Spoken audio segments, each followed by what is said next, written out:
थकित को शांति का वचन भाई भगत सिंह के द्वारा जनवरी 30। और घर इत्र की सुगंध से भर गया। यूहन्ना रचित सुसमाचार 12 अध्याय का 3 पद। पूरे क्षेत्र में वह सबसे सुखी घर था, क्योंकि प्रभु यीशु मसीह ने मार्था, मरियम और लाजर के परिवार में महान कार्य किया था। उनकी कृपा और शक्ति से परिवार का हर सदस्य सुखी हो गया था। उस घर के पास से गुजरने वाले सभी लोगों को दूर तक भी उस घर की मीठी सुगंध की गंध आती थी।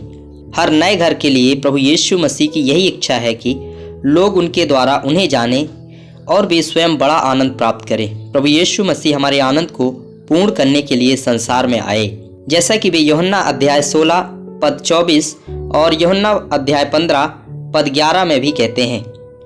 हमें बचाने में प्रभु यीशु मसीह की इच्छा, योजना और उद्देश्य हमारे आनंद को पूर्ण बनाना है। अब वह आनंद सांसारिक संपत्ति या सांसारिक योग्यताओं पर निर्भर नहीं करता है। हम चाहे बहुत अमीर हों या गरीब, पढ़े लिखे हों या अनपढ़, उच्च पद पर हों या ना हों, हम किसी भी देश के हों, फिर भी हमारा आनंद सभी परिस्थितियों में पूर्ण हो सकता है। और पृथ्वी पर कोई भी मनुष्य हमारे हृदय से हमारा आनंद नहीं छीन सकता। यूहन्ना अध्याय 16 पद 22 में हमारे प्रभु ने कहा, तुम्हारा आनंद कोई तुमसे छीन न लेगा। सांसारिक आनंद हमारे शत्रु, मित्र और परिस्थितियां छीन सकते हैं, लेकिन यह आनंद कोई मनुष्य हमसे नहीं छीन सकता। लोग शब्दों, कर्मों और योजनाओं से प्रयास कर सकते हैं, लेकिन वे कभी सफल नहीं होंगे। यह कितनी खुशी की बात है। यह आनंद सदा के लिए है, कभी कभी नहीं। यह पौलुस की भी गवाही है, जैसा कि वह फिलिपियों की पत्री 4 अध्याय 4 पद में कहता है, प्रभु में सदा आनंदित रहो। और मैं फिर कहता हूँ, आनंदित रहो।